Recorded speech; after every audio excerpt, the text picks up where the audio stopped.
Hello students, आपके अपने YouTube channel total accountancy पर एक बार फिर स्वागत है। और आज की इस वीडियो में हम लोग डिस्कस करने वाले हैं क्लास ट्वेल्थ अकाउंटेंसी में एक सब्जेक्ट है जिसका नाम है कंपनी अकाउंट्स। तो आज हम लोग कंपनी अकाउंट्स के जो भी इम्पोर्टेंट पॉइंट हैं वो डिस्कस करेंगे, और उसके बाद जो भी न्यूमेरिकल का पोर्शन है वो सोल्व करेंगे। तो आज हमने बिल्कुल ये हमारा फर्स्ट लेक्चर है कंपनी अकाउंट्स। तो इसमें देखिएगा कि जो अपना कंपनी अकाउंट्स है, अकाउंटिंग फॉर शेयर कैपिटल, ये चैप्टर का नेम है। और सबसे पहले हम लोग बात करेंगे meaning and definition of A company. जो कंपनी की डेफिनेशन है वो सेक्शन 2 सबसेक्शन 20 में है। तो ये जो पहले होता है ये हमारा सेक्शन है, एंड सेकंड ये जो ब्रैकेट में होगा ये होगा सब सेक्शन। ये हमारा सब सेक्शन। उसके बाद हम लोग देखेंगे करेक्टरिस्टिक ऑफ अ कंपनी। तो देखिए कंपनी क्या है, और यही कंपनी की डेफिनेशन है, ऑलमोस्ट यही करेक्टरिस्टिक है। तो यहाँ पे बताया गया फर्स्ट पॉइंट में कि company is a incorporation. Company को क्रिएट किया जाएगा, और कैसे क्रिएट करेंगे, एज पर कंपनीज एक्ट 2013 के अकॉर्डिंग। सेकंड फीचर्स की अगर बात करें, सेकंड करेक्टरिस्टिक वो है सेपरेट लीगल एंटिटी। तो सेपरेट लीगल एंटिटी क्या होता है? सेपरेट लीगल एंटिटी मीन्स क्या है यहाँ पे कि company and it's member both are different. कि जो कंपनी है और कंपनी के जो मेंबर है दोनों ही बिल्कुल अलग हैं। कंपनी के मेंबर्स की अगर डेथ हो जाए तो उससे कोई भी इफेक्ट कंपनी की लाइफ पे नहीं पड़ता है। यह है separate legal entity. And third point, artificial person. Company is a artificial person because it is created by the law. जिस चीज को लॉ के द्वारा बनाया जाएगा, जिसे क्रिएट करेंगे बाय द लॉ, तो वो क्या होगा? अपना artificial person. And fourth point, perpetual existence. Perpetual existence का मीनिंग ये है कि जो कंपनी है, कंपनी कंटिन्यू चलती रहेगी। ठीक है, उसकी जो लाइफ है वो अपने मेंबर्स की लाइफ पे डिपेंड नहीं है, वो कंटिन्यू रन करेगी। फिफ्थ पॉइंट एग्जाम के पॉइंट ऑफ व्यू से भी इम्पोर्टेंट है, वो है लिमिटेड लाइबिलिटी। तो देखिए जो कंपनी है, कंपनी का ये करेक्टर है कि कंपनी की जो लाइफ है वो कैसी है, लाइबिलिटी, वो लिमिटेड लाइबिलिटी है। यानी कि जो उसके मेंबर हैं वो सिर्फ उतनी अमाउंट के लिए रेस्पॉन्सिबल हैं जो उन पे ड्यू है। सपोज करो उन्होंने 100 रुपीज़ का शेयर परचेज किया हुआ है, और उन्होंने 100 में से 90 पे कर दिए, ऑलरेडी पे किए हुए हैं, तो वो सिर्फ रेस्पॉन्सिबल हैं ओनली फॉर 10 रुपीज़, क्योंकि वो क्या है, अनपेड अमाउंट। और उस अनपेड अमाउंट के लिए ही वो जो पार्ट मेंबर्स हैं वो रेस्पॉन्सिबल हैं। तो उनकी जो लाइबिलिटी है कंपनी के केस में वो लिमिटेड होगी।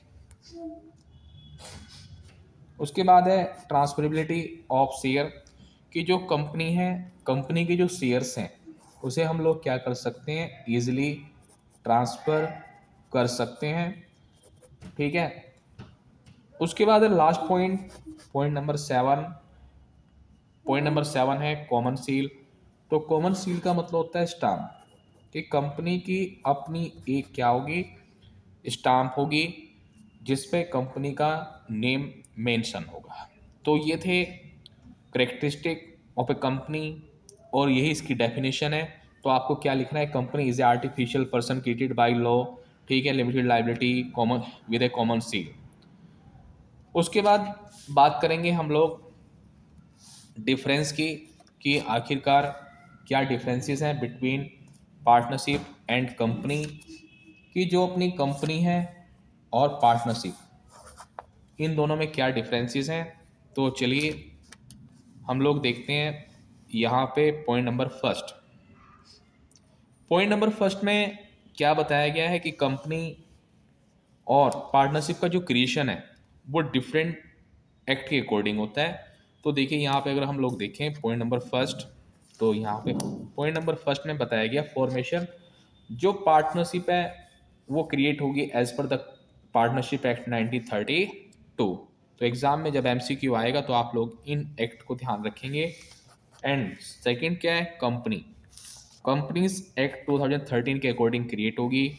उसके बाद है second difference, on the basis of number of member.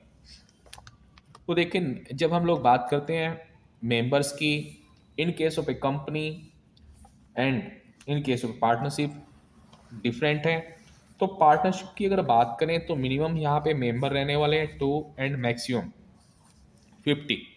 लेकिन ये जो 2 है या 50, ये एज पर पार्टनरशिप, ये पार्टनरशिप में तो है बट ये एज पर पार्टनरशिप नहीं है, ये एज पर कंपनीज एक्ट है। इस इन पॉइंट का आप लोगों को ध्यान रखना है।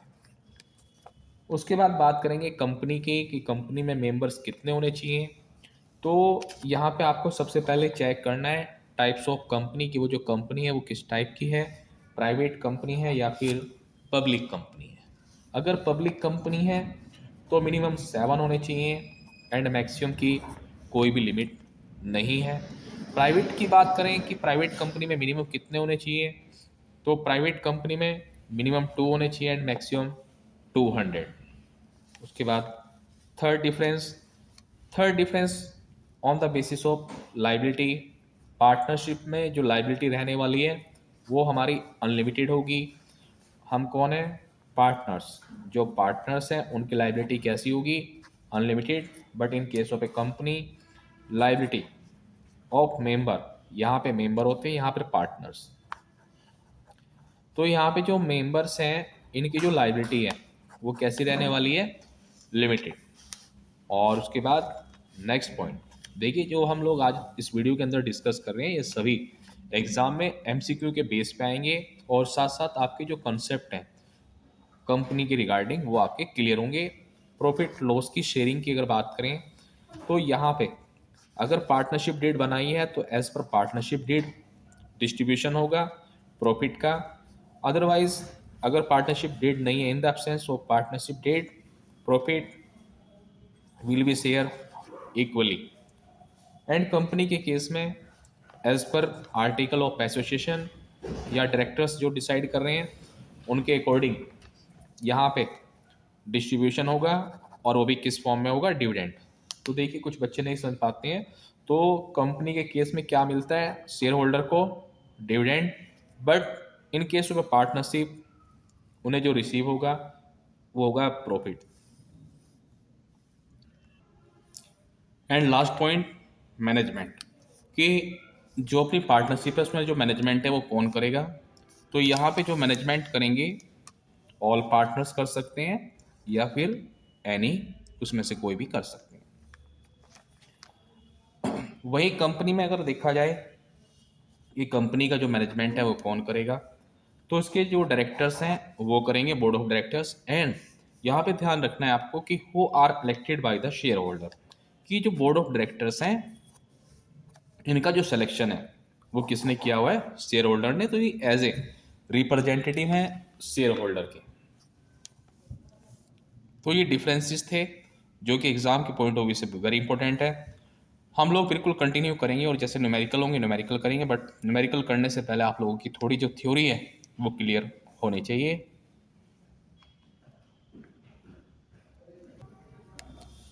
एंड आज की लास्ट जो पॉइंट हम लोग डिस्कस करेंगे वो है kinds of company and different kinds of company.